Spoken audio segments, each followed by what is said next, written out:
Dan alhamdulillah pada kesempatan hari ini kita berjumpa. Baru 3 pekan kita berpisah kelihatannya, 1 bulan ya mungkin ya. Ternyata sudah ada liftnya. Jangan-jangan nanti kalau saya libur 3 bulan sudah ada helipadnya. Memang luar biasa kemajuan dari Masjid Al-Falah. Kita doakan semoga Pak Hiban dipanjangkan umurnya di dalam taat, dipanjangkan umurnya dalam ibadah, dan tentunya semoga beliau diberikan ketenangan di masa senjanya dan kita bisa menjadi orang yang memberikan testimoni kebaikan atas apa yang beliau lakukan. Karena sesungguhnya mendapatkan umur sampai 60 tahun itu merupakan karunia dan itu merupakan bagian dari anugerah. Karena sesungguhnya kita ingat apa yang disampaikan oleh Ali bin Abi Thalib, ma yasuruni in mitu tiflan. Saya itu kalau boleh memilih, saya tidak ingin mati muda. Tetapi saya ingin matinya itu dalam kondisi sudah melewati masa tua dan renta, supaya banyak pelajaran takdir yang aku pelajari dari Rabbku sebelum aku berjumpa dengannya. Kita melihat Pak Haiban ini sudah 64, walaupun kelihatan kayak 69 ya, tapi beliau 64. Ya, tentunya ketika kita melihat beliau 64, belum tentu kita bisa sampai 64. Tapi semoga insya Allah beliau dipanjangkan umurnya. Insya Allah beliau menjadi salah satu orang dengan legasi yang beliau tinggalkan di Masjid Al-Falah insya Allah. Semoga Allah memberkahi beliau dan keluarga beliau. Dan semoga kita pun menjadi bagian dari keluarga Masjid Al-Falah dengan seluruh support yang bisa kita berikan. Satu masjid yang saya masih ingat sekali, sekitar 7 tahun atau 8 tahun yang lalu setiap kita melewatinya dalam kondisi hening. Tetapi kita sekarang setiap melewati Masjid Al-Falah kapanpun itu, kalau saya melewati Al-Falah walaupun bukan di hari Rabu, selalu yang nampak dan akan membuat kita terkenang dari Masjid Al-Falah sekarang begitu ramai dengan berbagai macam kegiatan. Semoga Allah menjaga hatinya beliau di dalam keikhlasan. Semoga setiap pujian yang kita berikan tidak menggugurkan pahala Pak Haiban di sisi Allah, dan semoga terjaga dan semoga pujian kita semakin melecut beliau di dalam setiap kemuliaan. Amin insyaallah. Kita juga doakan salah satu Ustadz Masjid Al-Falah, Ustadz Fadil, yang juga hadir pada kesempatan hari ini. Beliau ada di belakang Pak, beliau memang back belakang. Kita doakan semoga beliau juga semakin menjadi aset yang luar biasa untuk umat, semakin mampu untuk memberikan pencerahan, terutama komitmen di dalam dakwah supaya mengajak persatuan. Barang siapa yang sering melihat konten-kontennya Ustadz Fadil, pasti kita akan mengetahui betapa besarnya hati beliau untuk mempersatukan kaum muslimin. Dan semoga kita termasuk orang yang selalu menyambut seruan untuk senantiasa berukhuwah. Karena harga dari setiap kebencian dan perpecahan itu terlalu mahal. Kita mendapati umat semakin jauh dari agama, ada yang terlilit dengan judul, banyak yang melakukan zina dan aborsi. Bahkan dalam satu data dan riset yang bisa kita cek di website, perempuan dan wanita Indonesia yang melakukan aborsi itu sudah mencapai angka 2,5 juta di tahun 2023-2024. Dan bisa jadi jauhnya umat dari tuntunan kebenaran, tauhid dan sunnah, karena bisa jadi mereka terlalu bosan untuk melihat perpecahan yang ada di antara mereka yang sudah menjadi penuntut ilmu. Semoga kita paham betapa mahalnya harga sebuah perpecahan, supaya kita menghargai setiap komitmen untuk senantiasa bersaudara. Saya selalu menyampaikan Pak, kita tidak mencari seorang ustadz yang hanya menyampaikan teori tentang persaudaraan, tapi kita mencari seorang guru yang memberikan teladan tentang persaudaraan. Barakallahu fiik. Semoga Allah senantiasa menolong umatnya, dan semoga kita menjadi kaumnya Nabi Muhammad yang ditolong. Setidaknya hati kita tidak ada benci kepada sesama umatnya Rasulullah SAW. Semoga Allah tidak memberikan kepada kita hati yang gil, supaya kita tidak melihat orang lain dengan tanda minus ketika kita menjumpainya. Mari kita belajar Pak. Ini sebelum kita mulai kajian, mari kita belajar wafatnya seorang ustadz sekitar 2 pekan yang lalu yang sempat viral. Beliau meninggal dunia di atas mimbar pada hari yang terbaik, pada jengkal tanah yang terbaik, dan pada posisi yang terbaik. Karena tidak ada jengkal tanah yang terbaik kecuali masjid. Tidak ada hari yang terbaik kecuali hari Jumat, dan tidak ada posisi terbaik kalau kita di masjid kecuali mimbar. Mimbar ini posisi terbaik, di masjid itu mimbar. Ketika kita mendapati ada seorang ustadz yang meninggal dunia pada hari Jumat ketika sedang berkhutbah, berarti kita harus tahu tidak ada yang mewafatkan beliau kecuali adalah Allah. Karena Allah itu kalau mencintai seorang hamba, Allah memberikan pemanis kepada hamba yang Allah cintai. Innallaha idza ahabba abdan asalahu qalu wa ma asalahu ya Rasulullah qala yuwaffiqu lahu amalan salihan idza baina yati ajlihi hatta yarda anhu jiranuhu wa man khawlahu. Kalau Allah itu sudah senang sama orang, Allah berikan pemanis. Artinya pemanis itu adalah Allah atur supaya dia sebelum meninggal dunia disibukkan di dalam ketaatan. Ketika sedang sibuk di dalam ketaatan, pada saat itulah ajalnya itu dicabut oleh Allah. Dan kita mendapati bahwasanya Allah punya kesempatan untuk mewafatkan beliau sebelum khutbah Jumat itu beliau tunaikan. Allah punya kesempatan untuk mewafatkan beliau setelah khutbah Jumat itu ditunaikan ketika makan siang bersama pengurus masjid. Biasanya kan begitu kalau khutbah Jumat. Tapi Allah wafatkan beliau di atas mimbar. Karena begitulah caranya Allah mengatur hamba yang Allah kehendaki, ketika Allah atur supaya matinya dalam kondisi beramal solih. Supaya setiap orang terkenang bagaimana cara dia menutup harinya dan menutup hidupnya. Maka ketika kita mendapati ada orang diwafatkan dalam kondisi semacam itu, berarti Masya Allah, kita harus ingat pula dengan hadis Nabi, la tusaddiqu wa la tukadzibu hatta tara kaifa yukhtamu lahu. Jangan kamu gandrung sama orang, jangan kamu benci sama orang sampai kamu melihat bagaimana ketika dia diwafatkan. Ustadz ini mungkin sebagian dari kita belum pernah mendengar khutbahnya. Mungkin sebagian dari kita belum pernah mengikuti majelis taklimnya. Mungkin sebagian dari kita belum pernah mengikuti beliau. Dan beliau tidak pernah menepuk dadanya sebagai Ustadz Ahlus Sunnah. Dan beliau pun mungkin tidak dianggap sebagai Ustadz Sunnah bagi sebagian orang. Tapi lihat, ketika beliau diwafatkan oleh Allah di atas mimbar, memberi pelajaran kepada kita. Bisa jadi ada orang yang terkadang tidak satu frekuensi dengan kita, tapi ternyata dia punya amalan yang menjadikan Allah meridhoinya sampai Allah mewafatkannya secara detail di tempat ketaatan, dan kita tidak pernah tahu. Itulah yang menjadikan kita harus paham, cara kita melihat orang itu penting, walaupun kita tetap harus yakin dengan pilihan ilmu yang datang kepada kita, tapi memperbaiki terus cara pandang kita kepada orang itu teramat lebih penting. Itulah yang menjadikan saya mengatakan jangan pernah berhenti untuk memberi udzur kepada saudara kita dan memberikan hati yang rahmat kepada sesama umatnya Nabi Muhammad. Jangan menggunakan hadis Nabi untuk memisahkan Nabi dari umatnya. Ada nggak orang NU yang mati husnul khotimah? Banyak. Ada nggak orang Muhammadiyah yang mati husnul khotimah? Banyak. Ada nggak orang IM, Ikhwanul Muslimin, yang mati husnul khotimah? Banyak.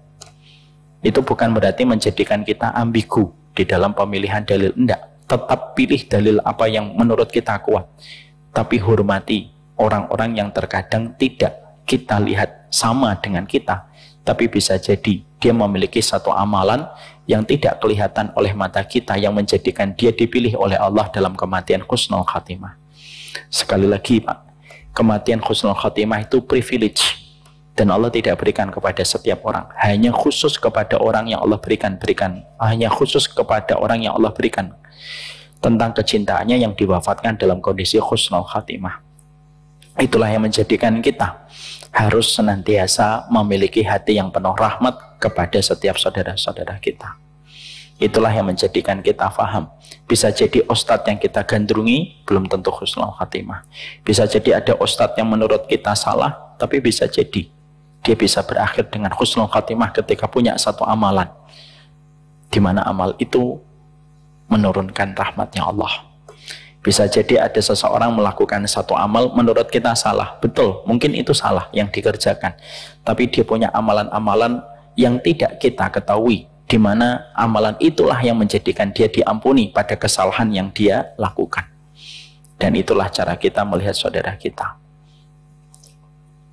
Semoga Allah mengampuni beliau, menempatkan beliau di sisi yang terbaik, dan semoga Allah pun mengampuni kita.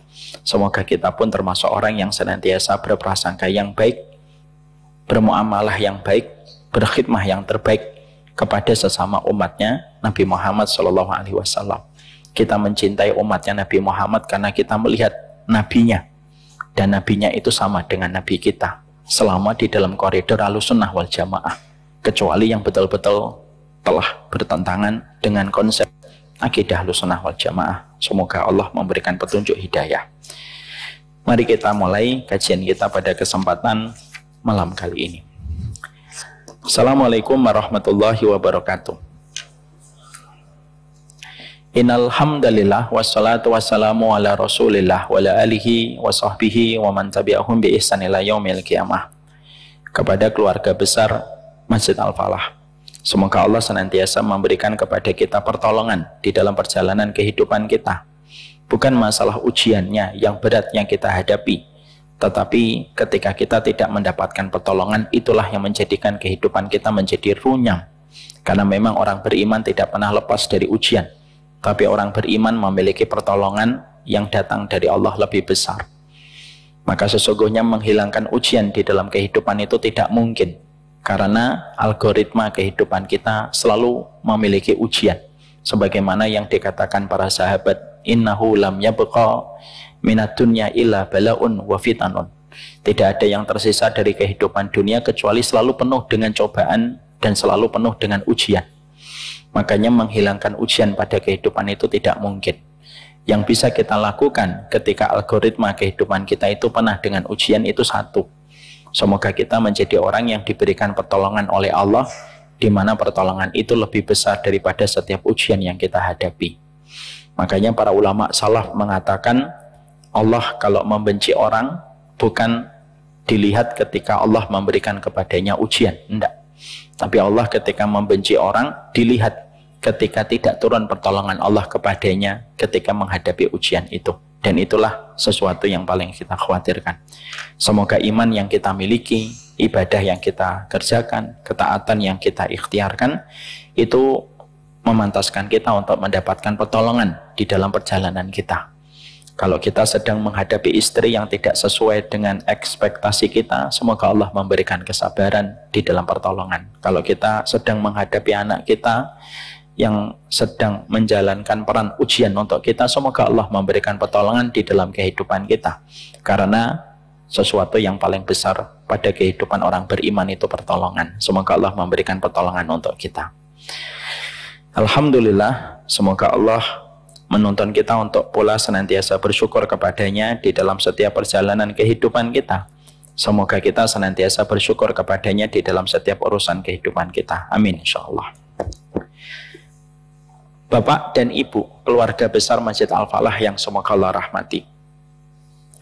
Kita tentunya memahami betul bahwasanya doa itu bukan hanya sekedar doa, karena doa itu bukan sekedar fikih, tetapi doa itu merupakan bagian terinti pada kehidupan kita. Core kehidupan kita itu terletak pada doa, karena tidak ada satupun perkara yang bisa menghadapi takdir kecuali adalah doa. Semua perkara kalau sudah berhadapan takdir mereka minggir. Semua perkara kalau menghadapi takdir mereka melipir. Semua perkara kalau menghadapi takdir mereka memutar balik, karena tidak ada yang berani untuk menghadapi takdir yang telah ditetapkan oleh Allah Subhanahu wa taala. Satu-satunya perkara pada kehidupan manusia yang begitu gagah dan begitu berani menghadapi takdir itu apa? Satu-satunya perkara yang berani dan begitu kesatria, jantan dan gagah menghadapi takdir apapun yang diberikan pada manusia supaya takdir itu bisa menjadi sebuah kebaikan, itu hanyalah satu, yaitu adalah doa. Makanya Nabi SAW mengatakan, innal bala'a la yanzil fayatalaqahu ad-du'a.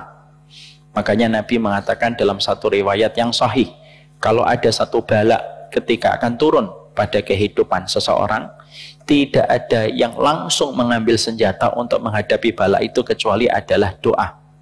Makanya Nabi sampai mengatakan fayatajilani ila yaumil qiyamah, maka sesungguhnya doa dan takdir itu saling mendahului sampai nanti hari kiamat. Hadis ini memberikan kepada kita, Masya Allah, betapa besarnya kekuatan doa yang kita butuhkan pada perjalanan hidup kita. Siapapun yang tidak pernah memberikan prioritas di dalam berdoa, maka sesungguhnya dia telah menumpulkan senjata paling besar di dalam hidupnya. Karena tidak ada perkara yang bisa menghindarkan kita dari musibah kecuali adalah doa. Tidak salah kalau sebagian ulama itu mengatakan kalau kamu sampai mendapatkan musibah, maka biasanya musibah itu turun karena ada penyebabnya dan pencetusnya. Kalau kita sampai mendapatkan musibah, salah satu di antara perkara yang menyebabkan musibah itu datang dalam kehidupan kita, biasanya karena kurang maksimal di dalam kita berdoa. Ada sebuah hadis yang indah dalam hadis riwayat Muslim, di dalam kitab Riyadhus Shalihin ada, di dalam bab isti'adah, di dalam bab kita meminta perlindungan kepada Allah. Nanti dibuka Pak, kitab Riyadhus Shalihin yang ada di rumah, yang masih ada plastiknya. Maka di dalam hadisnya ada sebuah kisah nyata yang disampaikan di dalam hadis. Ja'a rajulun ila Nabi sallallahu alaihi wasallam fima ma'na. Ada seseorang laki-laki datang kepada Nabi sallallahu alaihi wasallam. Lalu laki-laki itu mengatakan kepada Nabi sebuah kisah yang baru saja menimpa kepadanya. Beliau berkata, la daghatni al-aqrab fil barihah. Ya Nabi, sesungguhnya tadi malam ada kalajengking yang menggigitku tadi malam. Maka Nabi tidak langsung mengatakan Allahumma syfik. Nabi tidak langsung mengatakan la ba'sa tahurun, sebagaimana kebiasaan Nabi kalau mendapati seorang sahabat itu sakit. Tapi ucapan Nabi ketika sahabat itu menceritakan bahwasanya dirinya digigit kalajengking fil barihah tadi malam atau tadi sore, apa ucapan Nabi kepada sahabat ini, dan akhirnya menjadi petunjuk untuk kita. Nabi itu mengatakan, kalaulah laula antakula fil barihah, kalaulah kamu tadi malam ketika di sore harinya kamu mengucapkan a'udzu bikalimatillahi tamah min syarri ma khalaq ma ladaghatka al-aqrab. Maka Nabi lalu mengatakan kepada sahabat itu, kalaulah kamu tadi malam ketika disengat kalajengking, sore harinya kamu berdoa dan berzikir dengan sebuah zikir a'udzu bikalimatillahi tamah min syarri ma khalaq. Kalau kamu berdoa dengan doa itu, pastilah kalajengking itu tidak akan menggigitmu dan tidak akan menyengatmu. Bapak bisa merasakan bagaimana hadis ini menggetarkan kita. Ternyata musibah itu terkadang datang pada kehidupan kita, persis sebagaimana yang dikatakan sebagian ulama, musibah itu terkadang datang pada kehidupan kita karena tidak maksimalnya kita menggunakan sebuah senjata besar yang diberikan Allah dalam kehidupan kita, yaitu adalah berdoa. Makanya sampai Nabi pun mengomentari tentang seorang sahabat yang tersengat kalajengking, itu disebabkan karena dia tidak berdoa. Bisa jadi kalau ada sebagian dari kita kena hutang, sebenarnya hutang itu bisa dihindarkan ketika dia banyak berdoa kepada Allah. Bisa jadi ketika ada seseorang mendapatkan musibah, bisa jadi karena dia jarang meminta kepada Allah. Karena kebaikan kita itu diturunkan oleh Allah dengan dua perkara. Ada yang diturunkan karena sifat pemberian dari Allah ketika Allah itu Al-Wahhab. Ada kebaikan yang datang dalam kehidupan kita, yang datang dalam teras kehidupan kita disebabkan karena doa yang kita panjatkan. Makanya salah dan lupa kalau kita mengucapkan doa itu bisa berakibat besar pada kehidupan kita. Pak, Ibu, saya ajak kita merenung kembali hadis yang memiliki korelasi tentang hadis riwayat Muslim yang tadi kita baru saja sebutkan. Ada kisah nyata lagi, yang tentunya kisah nyata ini sudah sangat populer sekali dengan hadis yang sahih. Nabi Shallallahu Alaihi Wasallam menceritakan tentang salah satu saudara beliau dalam tugas kerisalahan, yaitu Nabi bernama Nabi Sulaiman. Nabi Sulaiman tentunya kita semuanya paham Pak, Nabi Sulaiman itu memiliki berapa istrinya? 100 istrinya Pak. Kalau Pak Heban kan 1. Kalau Pak Heban itu 1. Nabi Sulaiman itu 100 istrinya Pak. Insya Allah. Kok jadi berhenti ya di sini? Kita lanjutkan. Artinya itulah ya, dzalika fadlullah yu'tihi may yasha. Maka beliau memiliki 100 istri. Ketika beliau memiliki 100 istri, satu pagi beliau mengatakan, saya nanti malam akan mencampuri seluruh istri saya, 100-100-nya. Dan saya berharap 100 istri saya nanti mereka akan hamil, dan 100-100-nya mereka akan melahirkan anak laki-laki dari keturunanku, dan 100-100-nya anak laki-laki saya nanti akan berjuang membela kalimat Allah. Insya Allah ya. Urusan biologis menjadi urusan ideologis. Insya Allah ya. Itulah orang yang bukan sekuler, Pak. Orang kalau tidak sekuler itu sampai hubungan biologis pun dibawa menjadi ibadah. Makanya kalau kita nikah bukan hanya urusan biologis. Kalau kita nikah supaya biologis, itu sekuler sebenarnya. Maka Nabi Sulaiman berkata, aku akan mencampuri 100 istri saya dalam satu malam. Dan 100-100-nya nanti hamil, 100-nya punya anak laki-laki, 100-nya itu punya anak laki-laki, dan mereka semuanya akan berjuang untuk membela kalimat Allah. Tentunya Bapak dan Ibu sudah bisa menebak ending dari riwayat ini. Nabi Sulaiman pada saat itu lupa mengatakan insya Allah. Nabi Sulaiman lupa mengatakan insya Allah. Itu kalimat thayyibah, belum doa, Pak.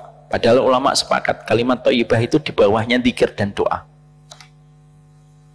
Ya. Maka beliau lupa mengatakan insya Allah. Apa yang Allah turunkan kepada Nabi Sulaiman? Yang Allah turunkan kepada Nabi Sulaiman adalah 100 istrinya. Tidak ada yang hamil kecuali satu. Yang satu pun ketika lahir, itu pun membawa kebutuhan khusus. Maka pada saat itu Nabi memberikan ta'liq, Nabi memberikan komentar. Komentarnya apa? Nabi bersabda, kalaulah saudaraku Sulaiman, beliau mengatakan insya Allah, maka sesungguhnya Allah akan memberikan kepadanya 100 istrinya, semuanya akan hamil. 100 istrinya diberikan anak laki-laki, dan 100 anak laki-laki itu akan menjadi solih ketika mereka berjuang membela kalimat Allah. Mari kita mengambil sebuah analogi, Pak, kias.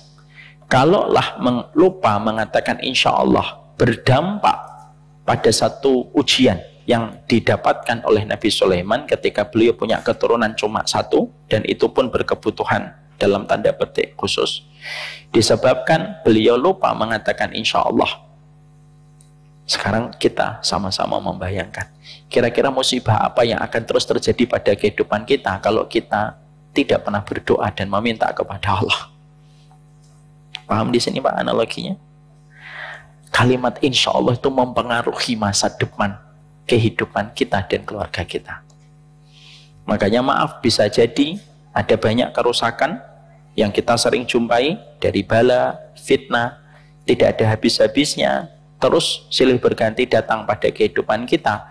Kalau kita belajar dari riwayatnya Rasulullah dalam riwayat Muslim tadi tentang seorang sahabat yang disengat kalajengking, dan ketika kita mendengar Nabi Sulaiman, disitulah kita akhirnya betul-betul sadar musibah itu ada algoritma yang bisa kita lakukan untuk kita menolak musibah, dan sebenarnya itu terletak pada kekuatan doa. Makanya tidak salah kalau Syekh Utsaimin lalu beliau menyampaikan di dalam Syarah Riyadhus Shalihin, Syekh Utsaimin itu mengatakan bisa jadi musibah itu menimpa kepada kita karena kelalaian kita berdoa, dan sesungguhnya kelalaian berdoa itu merupakan bagian dari bagian dari sebuah dosa yang mengakibatkan Allah memberikan musibah terus mengalir pada kehidupan kita. Makanya kalau kita kaitkan di dalam surat Asy-Syura ayat yang ke-30, wa ma asabakum mim musibatin fabima kasabat aydikum. Tidak ada musibah yang menimpa kepada kalian kecuali musibah itu disebabkan karena ulah kedua tangan kalian. Jadi musibah itu datang ya karena ulah kita. Dan di antara ulah sepak terjang yang kita lakukan yang menyebabkan hadirnya musibah, yaitu adalah karena kita tidak berdoa. Nah, inilah yang menjadikan kita memahami, karena doa itu butuh dimengerti, karena doa butuh difahami, Karena doa butuh dihadirkan ilmu. Dan itulah yang menjadikan kita kesempatan hari ini kita akan meneruskan kembali pembahasan kita tentang doa Rabbana. Di mana doa Rabbana memiliki kedudukan teramat penting. Karena doa ini menjelaskan tentang dekatnya kita kepada Allah ketika menggunakan diksi dengan kata Rabbana. Mari kita buka di dalam surat Al-A'raf 89. Allah menyampaikan kepada kita di dalam surat Al-A'raf 89. Rabbana ftah bainana wa baina qaumina bil haqqi wa anta khairul fatihin. Ada satu doa yang diucapkan di antara deretan para nabi bernama Syu'aib. Nabi Syu'aib. Nabi Syu'aib itu merupakan salah satu nabi yang disebut dengan Khutbaul Anbiya. Oratornya para nabi itu salah satunya Nabi Syu'aib. Fasihnya, jelasnya setiap keterangan dan bayan yang dimiliki oleh Nabi Syu'aib. Maka salah satu di antara nabi yang memiliki keistimewaan dalam public speaking ketika mengucapkan narasi kebenaran itu adalah Nabi Syu'aib. Ucapan ini diucapkan oleh Nabi Syu'aib ketika Nabi Syu'aib itu berdoa, Rabbana ftah bainana wa baina qaumina bil haqqi wa anta khairul fatihin. Ya Allah, bukakanlah dan berilah keputusan antara kami dengan kaum kami dengan keputusan yang hak, dan sesungguhnya engkau sebaik-baik memberi keputusan pada kehidupan kami sebagai hamba yang beriman. Mari kita membahas berbagai macam tadabbur di dalam surat Al-A'raf 89 ini. Di antara tadabbur yang kita dapatkan tentang doa ini menjadi salah satu di antara perkara yang penting. Karena salah satu di antara tujuan kita di dalam kita beragama adalah bagaimana kita mendapatkan kebenaran. Abdullah bin Mas'ud radhiyallahu anhu berkata kepada kita, tujuan kita beriman, tujuan kita menuntut ilmu, salah satunya apa? Isabatul haq. Tujuan kita menuntut ilmu itu bukan sekedar menambah literasi. Tapi tujuan kita di dalam kita menuntut ilmu itu adalah supaya kita memahami kebenaran. Karena pada kehidupan manusia tidak hanya dibutuhkan baik, tapi pada kehidupan manusia dibutuhkan benar. Karena baik tidaklah cukup di hadapan Allah sampai kita baik dan benar. Yang baik harus terus belajar supaya dia paham kebenaran. Yang benar tidak boleh melepaskan attitude kebaikan di dalam hidupnya. Karena apa? Baik dan benar itu dua jodoh yang tidak boleh dipisahkan dan diceraikan antara satu dengan yang lainnya. Nabi sebelum usia 40 tahun, beliau menjalankan perannya sebagai manusia dengan seluruh kebaikan yang dimiliki oleh Nabi. Makanya Nabi mendapatkan gelar, satu gelar yang tidak pernah diberikan kepada satu manusia pun sebelum diberikan kepada Muhammad, dan tidak pernah gelar itu diberikan lagi kepada Nabi Muhammad setelah gelar itu diberikan kepadanya. Apa itu? Al-Amin. Orang yang begitu amanah. Sampai Nabi secara tidak langsung kayak penitipan barang-barang berharga ketika setiap warga Mekah mereka mengadakan safar, mereka khawatir keamanan rumah mereka nitip kepada Nabi Muhammad ketika usia belia, ketika usia muda. Nabi menjalankan peran kebaikan. Setelah 40 tahun ketika turun kepadanya ayat, disitulah Nabi Muhammad menjalankan peran sebagai orang yang menyampaikan kebenaran. Kita pada kehidupan Pak tidak cukup hanya melakukan kebaikan. Tapi kita di dalam kehidupan kita, sebagaimana perkataan Nabi Syu'aib, ketika Nabi Syu'aib itu mengatakan Rabbana ftah bainana wa baina qaumina bil haq. Artinya kita pada kehidupan itu tidak cukup hanya melakukan kebaikan, tetapi harus mendapatkan kebenaran. Ya. Karena tidak ada visa yang bisa kita bawa ketika kita mati kecuali visanya satu, kebenaran, sesuai dengan panduan kitabullah dan sunnah. Itulah yang dimaksudkan dengan kebenaran. Orang yang sekedar baik, kebaikannya akan tetap dibalas oleh Allah, tapi hanya berlaku di dunia ketika dia tidak mendapatkan kebenaran. Kalau Bapak pernah menjumpai ada orang non-muslim tapi matinya dalam kondisi kok kelihatannya mudah dan kelihatannya ringan, Berarti orang non-muslim itu dia baik secara sosial. Kebaikan itu dibalas oleh Allah.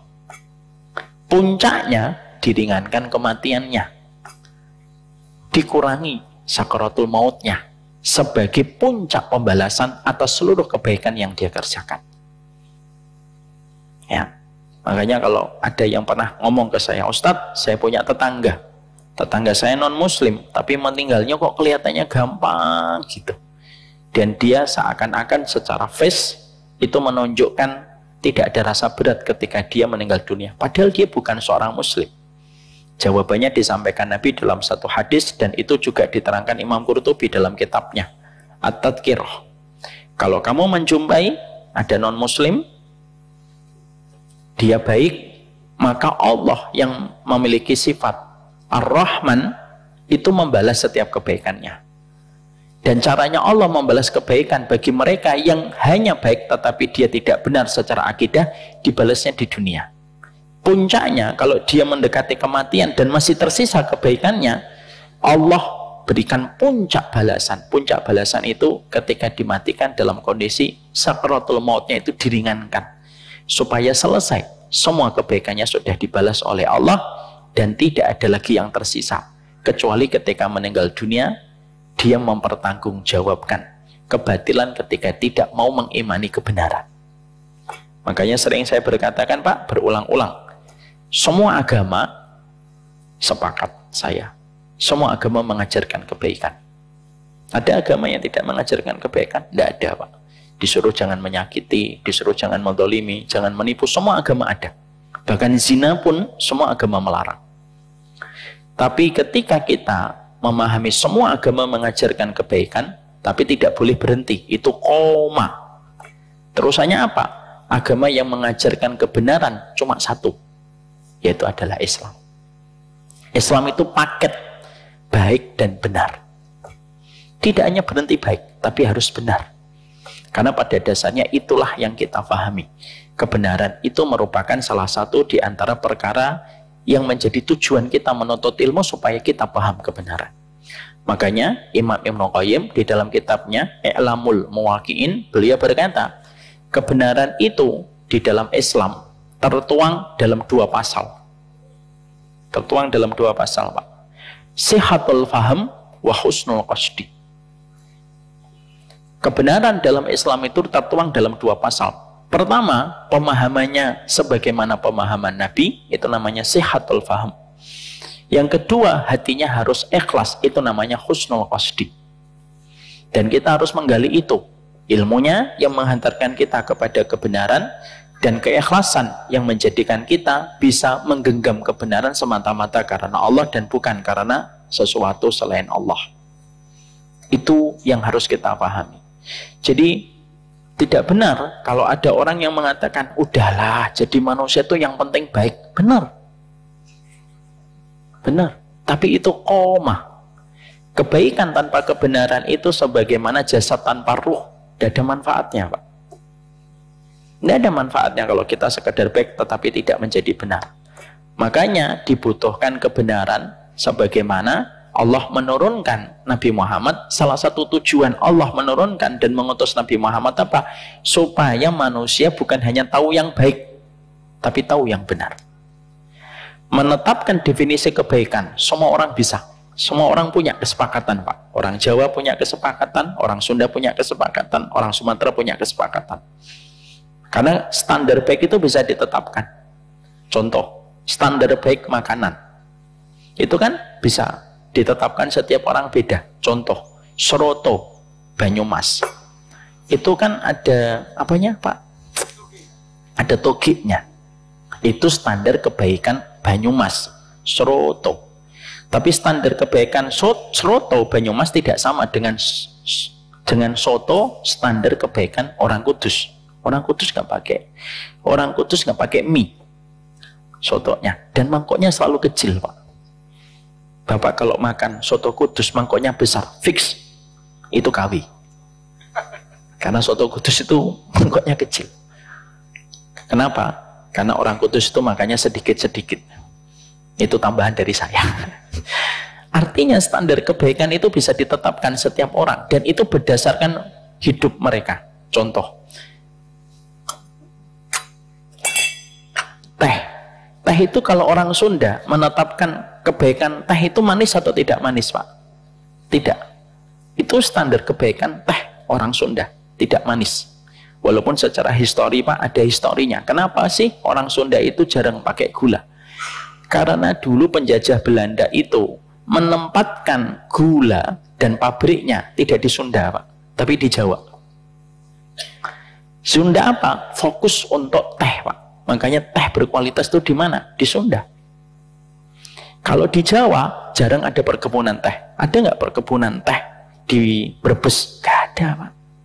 Di Kudus nggak ada perkebunan teh. Tapi kalau pabrik gula ada, Pak. Di Kudus ada pabrik gula. Karena pabrik gula itu di Jawa. Makanya kenapa orang Jawa selalu pakai gula? Ya karena pabrik gula itu di antara mereka. Kenapa orang Sunda tidak ada manis-manisnya makanannya? Orangnya sih manis-manis, tapi lebih manis orang Jawa kelihatan. Enggak lah, sama semuanya. Manis itu tergantung siapa yang memandang. Ngomong apa sih tadi saya? Oh ya, manis. Standar orang Sunda dalam kebaikan itu ya pahit. Standar kebaikan menurut orang Jawa itu manis, Pak. Kebaikan itu bisa ditetapkan dengan konsensus. Tapi kebenaran tidak bisa. Itulah kenapa Allah menurunkan agama kita dengan Al-Quran dan mengutus kepada kita Nabi Muhammad supaya kita paham kebenaran. Jadi disitulah kita diajari di dalam surat Al-A'raf 89. Kita ikut taklim bukan hanya menjadikan kita baik, tapi kita harus benar. Yang baik tidak boleh berhenti dengan kebaikan, tetapi memacu dirinya supaya mendapatkan kebenaran. Yang benar harus memiliki sifat kebaikan. Jangan sampai kelembutan orang di atas kebenaran itu kalah dengan kelembutan orang ketika mereka di atas kebatilan. Tidak boleh. Bapak dan Ibu, mari kita renungkan. Ada kejadian kisah nyata yang pernah viral kira-kira beberapa tahun yang lalu. Ada seorang wanita, Pak. Beliau terbiasa di dunia malam. Kalau dulu kita menyebutnya anak milenial itu dengan kata dugem. Dunia gemerlap. Sebanyak-banyaknya maksiat ketika dikerjakan menjadikan beliau akhirnya bosan dan penat dengan kemaksiatan itu ketika beliau mendapatkan masalah frustasi, Pak. Ketika beliau frustasi, beliau ingin datang ke masjid. Wajar dong, karena beliau merasa setiap mendengar panggilan adzan, kok saya merasa damai. Akhirnya satu malam ketika dia merasa muak dengan dunia malam, akhirnya dia berkata, saya ingin datang ke masjid. Dengan penampilan yang biasanya dia lakukan ketika dia di dunia gemerlap, Pak. Datang ke masjid qadarullah, entah itu di masjid mana. Tapi saya yakin ini bukan di Masjid Al-Falah, insya Allah. Ketika dia datang ke masjid, seluruh orang yang memandanginya dengan pandangan seakan-akan menelanjangi beliau. Dan semua orang yang memandangnya itu menyudutkan beliau tanpa mencoba bertanya apa yang sedang beliau butuhkan. Ketika datang, ada orang membentaknya dan mengatakan, gimana sih, Mbak, datang ke masjid pakai terbuka auratnya dengan nada ketus, Pak. Yang menjadikan akhirnya beliau merasa tidak nyaman dan beliau merasa diintimidasi di satu tempat yang dia sedang mencari ketenangan atas masalah yang dia dapatkan. Pergi, Pak, dia akhirnya. Ketika dia pergi, maka dia datang kembali ke diskotik yang biasanya dia datang karena merasa di masjid tidak diterima. Ketika dia datang membawa wajah yang memiliki banyak beban pikiran, bartendernya itu melihatnya dan langsung memanggilnya dengan panggilan yang ramah. Sini.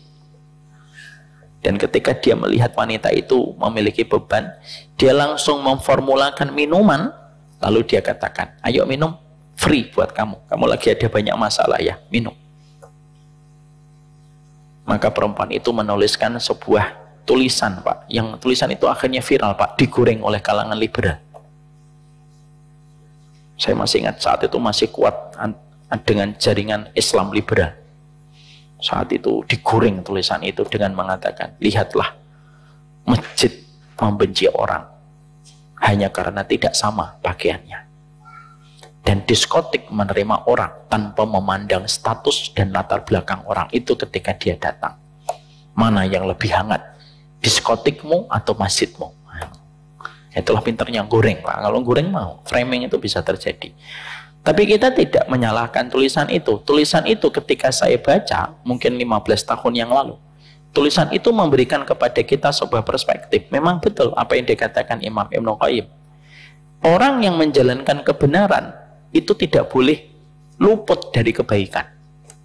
Tapi orang yang mendapatkan kebaikan tidak boleh berhenti sampai dia mendapatkan kebenaran. Yang baik harus benar, yang benar harus baik. Dan bisa jadi ada orang meninggalkan kebenaran bukan karena dia fitrahnya benci kepada kebenaran, tapi bisa jadi ada orang meninggalkan kebenaran disebabkan sikap yang mewakili kebenaran tidak memberikan kepadanya hangatnya pelukan yang menjadikan dia pergi. Itulah yang menjadikan kita akhirnya memahami, itulah memahami tentang kebenaran. Yang kita juga pahami di dalam surat Al-A'raf 89 ini, akhirnya kita juga paham manusia itu di dalam pusaran antara kebenaran dan kebatilan itu terbagi menjadi 3 kelompok. Ada yang mereka itu berada di atas kebenaran, ada yang berada di atas kebatilan, dan ada yang berada di antara keduanya. Artinya kakinya berdiri di atas kebenaran dan kebatilan.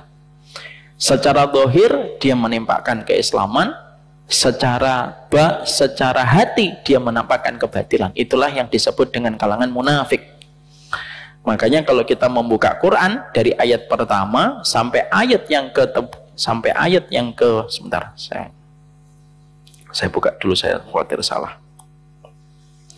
Makanya kalau kita membuka di dalam surat Al-Baqarah, itu kita menjumpai dari ayat pertama, itu kalau kita menjumpai dari ayat yang ketiga, ayat yang keempat, ayat yang kelima, itu menceritakan tentang orang yang beriman, yang berada di atas kebenaran. Kalau kita melihat pada ayat yang ke-6 dan ayat yang ke-7, itu berbicara tentang orang yang berada di atas kebatilan. Dari ayat innal ladzina kafaru sawa'un 'alaihim a'andzartahum am lam tundirhum la yu'minun, khatamallah, itu bercerita tentang orang yang berada di atas kebatilan. Tapi dari ayat ke-8 sampai ayat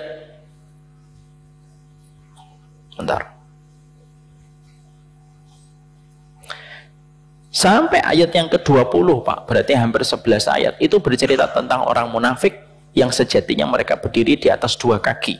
Secara zahir, hakikatnya mereka itu berada di atas kebenaran ketika memperlihatkan keislaman. Secara batin, mereka menyembunyikan kebatilan pada hatinya ketika membenci apa yang turun dari Allah Subhanahu wa Ta'ala. Makanya kalau kita mendapati perkataan Imam Ibnu Katsir mengatakan skema manusia itu terbagi menjadi 3. Ada yang berada di atas kebenaran, ada yang berada di atas kebatilan, dan selalu ada orang yang abu-abu di atas kebenaran dan di atas kebatilan. Dan itulah yang disebut dengan kriteria orang munafik. Makanya Masya Allah ya, kalau kita menanyakan kepada sebagian para ulama ada sebagian dari mereka pernah ditanya, mana yang lebih baik antara orang yang jelas-jelas kufur kepada Allah dengan orang yang munafik secara keyakinan. Maka kufur secara terang-terangan, tapi dia tidak membenci dan memerangi Islam, tapi dia kufur, tidak mau beriman, dibandingkan dengan orang munafik. Maka sebagian ulama itu mengatakan keberadaan orang yang syirik selama dia tidak memusuhi kaum muslimin secara nyata itu lebih baik dibandingkan orang munafik yang sejatinya muslim tetapi memerangi Islam itu sendiri. Contohnya siapa? Abu Thalib dengan Abdullah bin Ubay. Abdullah bin Ubay itu munafik, Pak, pada zaman Nabi SAW. Dan ketika dia menjadi munafik, dia yang menggembosi perjuangan. ketika perang Uhud, ketika memberikan narasi fitnah kepada istrinya Nabi Muhammad, seluruh narasi yang disampaikan itu selalu mengendorkan dan menggembosi dakwah risalah yang disampaikan oleh Nabi Muhammad. Abu Thalib, Pak, walaupun beliau musyrik, maka beliau tidak menggembosi perjuangan Nabi Muhammad, dan beliau menjadi pembela Nabi Muhammad walaupun beliau tidak beriman. Dua-duanya kekal di dalam neraka, tapi secara positioning mana yang paling dalam ditaruh di dalam kerak neraka, disampaikan oleh Allah di dalam surat An-Nisa 145, innal munafikin fidarkil asfali minan nar. Orang munafik itu ditaruh di dalam keraknya neraka yang paling dalam. Ibnu Abbas menambahkan, orang munafik ditaruh di dalam keraknya, lalu ditutup kerak itu, dan tutup itu tidak pernah dibuka selama-lamanya. Untuk siapa? Orang yang mereka secara zahir memperlihatkan kebenaran akidah dengan beribadah kepada Allah, tetapi secara hati sangat membenci syariat yang Allah turunkan kepada kehidupan Islam, agama yang dia anut. Makanya Masya Allah ya, dari kejadian ini akhirnya kita bisa tersentuh, Pak. Kejadian yang viral beberapa waktu terakhir, kita menjumpai ada laki-laki bertato yang viral, Pak, ketika beliau meminta supaya dibukakan akses menuju kepada Palestina. Beliau bukan muslim, beliau tidak beriman. Sepertiga dari badannya bertato, Pak. Beliau berlutut supaya dibukakan akses menuju Gaza. Dia tinggalkan rumahnya yang nyaman, dia tinggalkan hobinya, dia tinggalkan kenyamanan-kenyamanan di negaranya, karena saya belum tahu laki-laki ini dari mana, tapi yang jelas dia bukan muslim. Tapi dia akhirnya meninggalkan semuanya itu menuju kepada Palestina. Sebenarnya kalau kita pandang video viral itu dengan perspektif hikmah, hikmahnya apa? Hikmahnya mungkin salah satunya adalah, ini perspektif subjektif saya, Pak, karena saya belum membaca dari ulama. Kalau dari saya bisa salah, bisa benar. Tapi kalau saya menyampaikan, kenapa video viral ini akhirnya masif tersebar? Sebenarnya Allah sedang menegur kita. Kalaulah ada orang yang tidak mendapatkan hidayah iman saja, mereka membantu Palestina, maka bukankah kita yang memiliki iman harusnya lebih terdepan membantu Palestina dibandingkan mereka? Kadang-kadang begitu. Itu hikmah dari Allah, Pak. Karena Allah itu lembut kalau mengingatkan kita. Allah itu kan memiliki sifat al-latif. Al-latif itu apa? Maha lembut. Di antara sifat kelembutan Allah itu ketika menegur dan memperingatkan kita itu dengan cara yang paling lembut. Sebagaimana Allah ketika mengalahkan Fir'aun, caranya lembut, Pak. Dijadikan bayi, diseret oleh aliran sungai. Dijadikan bayi itu masuk ke tempat pemandian Asyah binti Muzahim. Dijadikan Asyah binti Muzahim jatuh cinta kepada Musa merah yang masih kecil. Dan dijadikan bagaimana Fir'aun tidak mampu menampik permintaan dari istrinya. Caranya lembut, Pak. Caranya Allah itu selalu lembut. Ketika sedang ada Islamophobia, beberapa 1 tahun atau 2 tahun yang lalu, Pak, tiba-tiba Islamophobia itu kaget dengan kejadian ada seorang imam, jenggotnya panjang dengan sunnah, Masya Allah. Tiba-tiba ada kucing naik di atas pundaknya ketika mengimami sholat. Nah, lihat fotonya, Pak. Lalu foto itu menggemparkan dunia sampai masuk ke CNN. Lalu seluruh narasi tentang Islamophobia itu hancur, Pak, hanya dengan kejadian itu. Itu caranya Allah. Allah itu lembut dalam segala sesuatu. Makanya ketika kita mendapati di sini, akhirnya ketika kita bicara tentang kebenaran, maka sesungguhnya sifat kebenaran itu kita dipetakan oleh Allah dengan 3. Ada orang yang beriman di atas kebenaran, ada orang yang berada di atas kebatilan, ada orang yang berada di antara keduanya. Dan itulah adalah munafik. Disinilah akhirnya kita memahami bahwasanya kebenaran itu merupakan salah satu tujuan terbesar di dalam kehidupan kita ketika menuntut ilmu. Supaya setiap pribadi seorang muslim tidak hanya memahami kebenaran, tidak hanya memahami kebaikan, tetapi sampai kepada sebuah kebenaran. Setelah kita mengetahui poin yang pertama ini, poin yang kedua yang disampaikan oleh para ulama ketika kita menyelami setiap ilmu dan setiap hikmah pada surat Al-A'raf 89, para ulama lalu menerangkan kepada kita bahwasanya ayat ini menerangkan tentang kemuliaan hatinya Nabi Syuaib. Ketika Nabi Syuaib mendapatkan penolakan, permusuhan yang sangat keras dari umatnya, tetapi Nabi Syuaib itu tidak menggunakan doa ketika memohon kepada Allah pertolongan. Nabi Syuaib tidak meminta kepada Allah supaya menurunkan azab langsung kepada kaumnya. Tetapi ketika Nabi Syuaib mendapatkan penolakan dan permusuhan begitu keras dan nyata atas dakwah yang disampaikan Nabi Syuaib, maka Nabi Syuaib itu mengucapkan doanya untuk menggambarkan kemuliaan hatinya ketika beliau bersabar ketika menyampaikan kebenaran. Maka doanya itu adalah Rabbana ftah bainana wa baina qaumina bil haq wa anta khairul fatihin. Ya Allah, berikanlah kepada kami dan kepada kaum kami keputusan yang benar, dan engkaulah sebaik-baik pemberi keputusan. Artinya seorang Nabi Syuaib itu memiliki tingkat kesabaran berlapis-lapis ketika beliau menghadapi kaum yang memusuhi dirinya, dan beliau memiliki kesabaran yang begitu tebal ketika menghadapi penolakan yang datang dari kaumnya.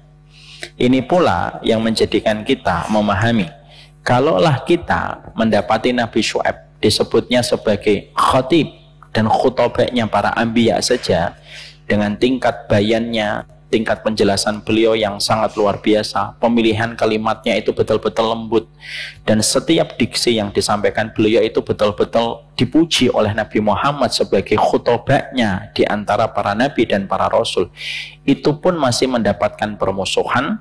Maka sesungguhnya disitulah kita paham, semaksimal apapun seseorang mengemas kebenaran, tetap ada orang yang tidak setuju kebenaran itu ketika disampaikan. Walaupun kewajiban kita belajar dari Nabi Syuaib itu apa?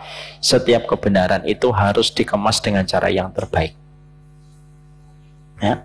Jadi tidak boleh ada setiap dai, ini teguran untuk saya dan teguran untuk kita. Tidak boleh setiap dai itu selalu beralasan dengan sebuah kata dan kalimat. Dakwah itu yang penting ikhlas. Tapi setelah itu tidak memberikan metode dan ikhtiar yang terbaik supaya kalimatnya bisa diterima banyak orang. Maka orang yang sering mengatakan yang penting ikhlas, maka kita harus paham, ikhlas itu kewajiban, tidak usah dibicarakan kembali. Makanya kami, contohnya saya dan tim kita itu memiliki sebuah slogan, Pak.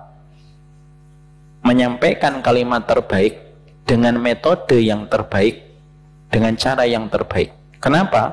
Karena kalimat Allah itu kalimat terbaik, tidak boleh disampaikan dengan cara yang biasa, dan tidak boleh diselenggarakan dengan metode biasa.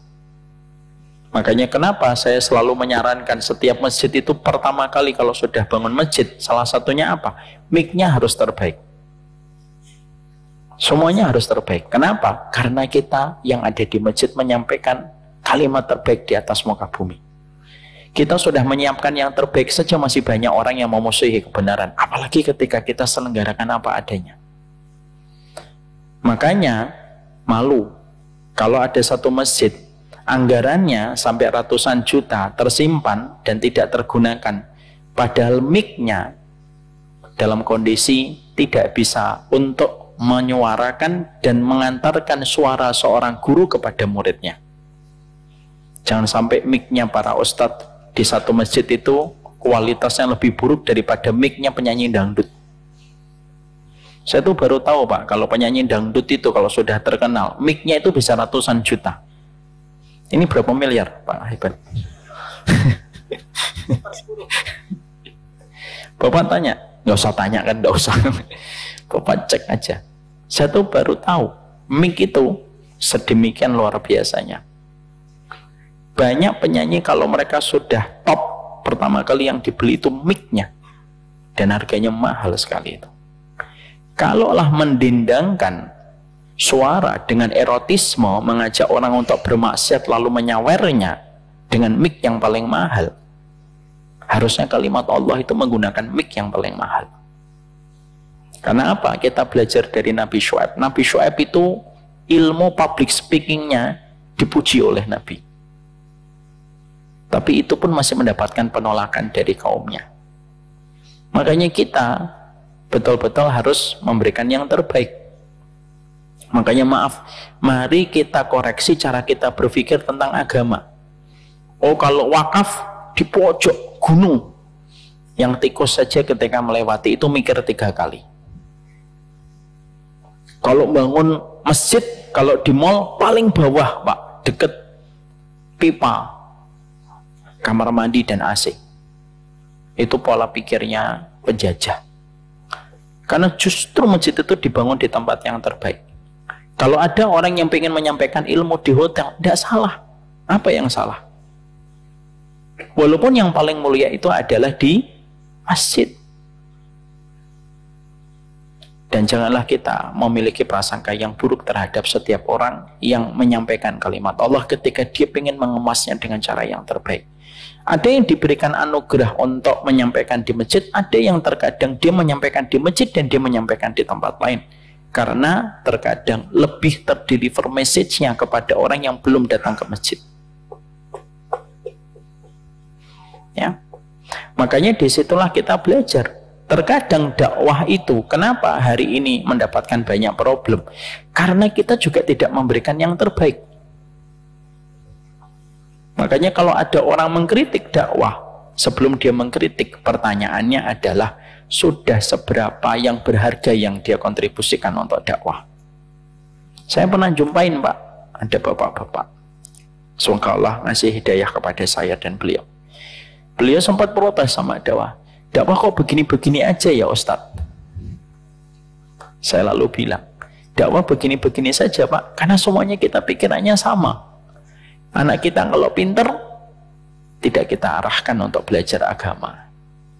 Ketika kita punya usia produktif, datangnya ke kantor yang menawarkan profit. Semua tentang agama selalu kita berikan sisa. Ya pantas kalau akhirnya problematikanya tidak pernah selesai. Karena apa? Karena banyak dari kita baru memberikan kepada agama itu ketika sudah tidak lagi masa emasnya. Orang itu datang ke masjid, rata-rata kalau sudah pensiun, baru datang ke masjid. Kalau ketika di usia produktif, nggak pernah kelihatan di masjid. Walaupun tetap kita syukuri datang ke masjidnya, tapi itu cermin kenapa dakwah akhirnya mengalami problem yang silih berganti tidak pernah selesai. Ya karena setingkat pengorbanan kita, setingkat hasil yang kita dapatkan. Makanya akhirnya kita jumpai di sinilah kita memahami Nabi Syuaib itu sabar, lapisnya itu bersabar, lapisnya itu berlapis-lapis. Makanya betul kata Syekh Abdul Badawi Al-Khalafi dalam kitabnya Ahbabullah, syarat menjadi walinya Allah itu sabar. Dan kesabaran itu tidak menafikan kita untuk melihat kebaikan pada orang yang terkadang memusuhi kita. Makanya sabar itu sifat walinya Allah. Dan itulah yang menjadikan kenapa para nabi rata-rata mereka menggembala kambing. Karena menggembala kambing melatih kesabaran. Makanya bapak kalau sabar sama istri, itu walinya Allah. Kata Imam Al-Ghazali. Kata Imam Al-Ghazali apa? Salah satu di antara walinya Allah itu apa? As-sabru ala lisanin nisa. Hadza mimma yumtahanu bihil awliya. Pak Haiban lagi dengar khusyuk dia. Kata Imam Al-Ghazali, salah satu sifatnya para walinya Allah itu apa? Sabar. Ketika menghadapi lisannya seorang wanita, istri. Artinya sabar itu dibutuhkan dalam segala hal. Makanya betapa kerasnya permusuhan kaumnya Nabi Syuaib kepada Nabi Syuaib, padahal Nabi Syuaib diberikan perangkat yang lengkap yang tidak dimiliki Nabi Musa. Nabi Musa itu tidak khutbah. Nabi Musa.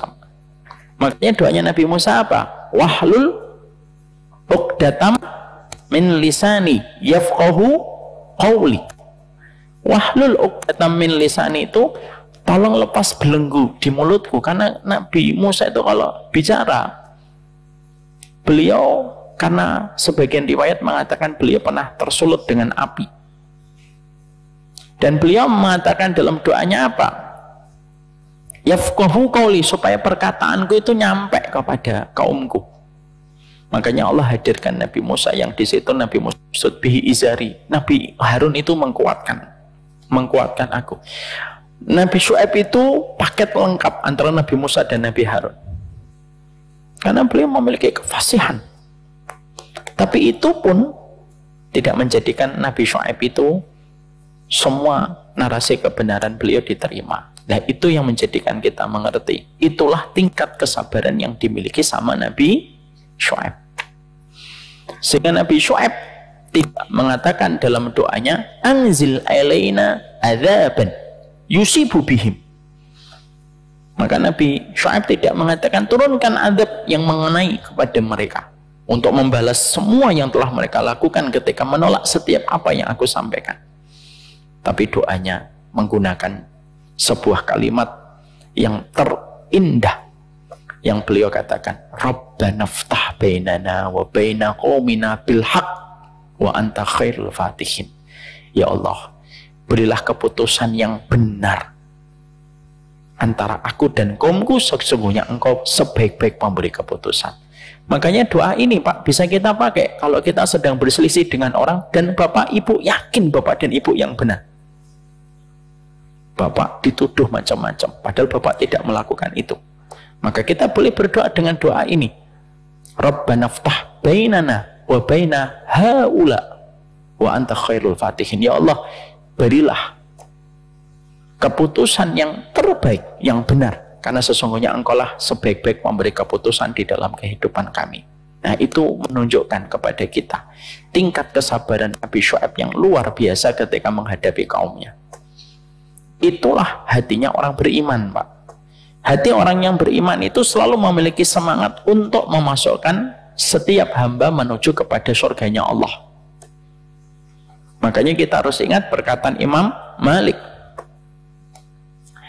Idkhalun nas fil Islam sahl wa ikhrajun nas anil Islam syadid. Maka kaidahnya sebagaimana kaidah Imam Malik. Imam Ahmad, maaf. Memasukkan orang ke dalam Islam itu gampang, tapi mengeluarkan orang dari Islam itu susahnya luar biasa. Kenapa? Semangatnya itu memasukkan orang sebanyak mungkin ke dalam surga. Dan itu yang disampaikan oleh Nabi Syuaib. Karena apa? Sesungguhnya tidak ada kesedihan orang yang beriman kecuali ketika dia menjumpai banyak orang menuju ke neraka. Dan tidak ada kegembiraan yang beriman kecuali mendapati sebanyak-banyaknya orang mendapatkan rahmat. Dan itulah yang tercermin bukan hanya Nabi Syuaib, hatta Nabi Muhammad. Tingkat sayangnya beliau bukan hanya menembus mereka yang duduk di saf pertama pada sholatnya, tapi tingkat kecintaan Nabi Muhammad menembus kepada lapisan umatnya yang melakukan dosa besar. Ketika Nabi bersabda, syafaati li ahlil kabair min ummati, syafaatku untuk pelaku dosa besar di antara umatku. Ya. Maka kesabaran untuk menghadapi orang yang menentang kebenaran. Ustadz, kenapa ya kebenaran itu ada musuh? Kenapa setiap para nabi itu ada musuh? Kenapa ada kata al-haq, ada kata al-batil? Dan itu tercermin dari doanya Nabi, Allahumma arinal haqqa haqqa warzuqna tiba'ah wa arinal batila batila warzuqna istinabah. Tunjukkan yang benar-benar adanya dan kami diberikan kekuatan mengikuti yang benar. Tunjukilah yang batil-batil adanya supaya kami mampu untuk menjauhi kebatilan. Pertanyaan kita, kenapa kebenaran itu selalu ada kebatilan dan kebatilan itu selalu memiliki pendukung dan setan tidak pernah salah memilih musuh? Iblis itu tidak pernah salah milih musuh. Makanya betul kata Imam Syafi'i, beruntunglah mereka yang menjadi musuhnya iblis. Pertanyaannya, kenapa kebenaran itu ada musuhnya? Kenapa ada orang membenci kebenaran ketika para nabi sudah lembut, sabar, memberikan solusi, memperlihatkan mukjizat, tapi kenapa tetap ada orang yang berjalan di atas kebatilan? Karena itulah sifat, itulah kauniyah dalam kehidupan. Ketika setiap kebenaran itu ada musuhnya, supaya kita memahami hikmahnya. Apa hikmahnya? Supaya kita menikmati Supaya orang beriman menikmati jalan kebenaran ketika dia meminta pertolongan kepada Allah ketika menghadapi musuh. Coba Pak, kalau kita tidak punya musuh, kita nggak akan pernah menikmati meminta tolong sama Allah. Kita tidak akan pernah menikmati tawakal kita sama Allah. Dan kita tidak akan pernah menikmati mengatur strategi yang terbaik supaya memenangkan kebenaran. Bapak main bola, gak ada musuh, gak enak Pak. Coba aja Bapak ke lapangan, main bola sendirian. Gelinding sono, gelinding sini. Ya, sampai ngegulin Pak, 221 kali. Tapi seorang diri. Kira-kira selebrasinya kayak Ronaldo? Enggak Pak, biasa aja. Lalu ketika masang status, saya hari ini top scorer, 221 gol. Orang nanya, lawan siapa? RT mana? Lawan diri sendiri. Semoga kamu diberikan kesehatan. Nah itu pasti jawaban responnya gitu. Ya karena adanya musuh itu menimbulkan nikmatnya seorang mukmin ketika bersandar sama Allah. Coba setiap dakwah tidak ada orang yang membenci dakwah Pak. Orang nanti akan lupa bagaimana memberikan yang terbaik. Makanya Nabi mendapat musuh supaya kita mendapatkan dan jadi pelayan ketika memenangkan agama Allah. Kenapa Nabi Muhammad itu baru dimenangkan setelah 23 tahun dakwah yang disampaikan oleh beliau? Supaya kita belajar polanya, patternnya itu kayak apa ketika Nabi, dan supaya kita juga belajar dari evaluasi Nabi SAW. Maka yang kedua yang disampaikan oleh para ulama, tingkat kesabaran dan kemuliaan hati yang dimiliki oleh Nabi Syuaib ketika menghadapi kaumnya. Jangan menjadi orang yang pemarah. Kalau kita mendapati kebenaran dan ketika kebenaran kita disangkal sama orang yang belum paham dengan apa yang kita sampaikan. Jangan jadi pemarah. Karena Nabi tidak ada yang pemarah. Marahnya memang ketika haknya Allah dilanggar. Tapi secara basic para nabi itu tidak ada yang pemarah. Makanya kalau kita menghadapi umat kita atau menghadapi keluarga, menghadapi anak, jangan marah. Ada satu tulisan bagus Pak. Tulisan itu menyentuh saya. Beliau berkata dalam tulisan itu, semoga yang membuat tulisan ini dijaga sama Allah. Tulisan itu bagus. Beliau mengatakan gini, kalau kamu marah sama anakmu, anakmu pasti akan lupa kesalahan apa yang pernah dia perbuat. Tapi dia tidak akan pernah melupakan teriakan yang kamu arahkan kepadanya. Soalnya, karena memang pemarah itu bukan sifatnya para walinya Allah. Maka disitulah kita menjumpai betapa Nabi Syuaib itu, nih loh, contohnya. Sudah luar biasa, diintimidasi, disudutkan, dimusuhi. Nabi Syuaib dijadikan enemy number one di negeri Madian. Tapi doanya Nabi Syuaib itu indah. Rabbana ftah bainana wa baina qaumina bil haqq wa anta khairul fatihin. Dan itu jauh lebih indah daripada kita mendengar Nabi Syuaib mengatakan, turunkan adab kepada kaumku ya Allah atas musuh yang mereka berikan. Itu menjadikan kita memahami poin yang kedua. Poin yang ketiga yang kita dapatkan dari ini, insya Allah akan kita bahas pada pertemuan selanjutnya. Kita baru mempelajari 2 poin. Semoga Allah memberikan jalan kebenaran di dalam perjalanan hidup kita.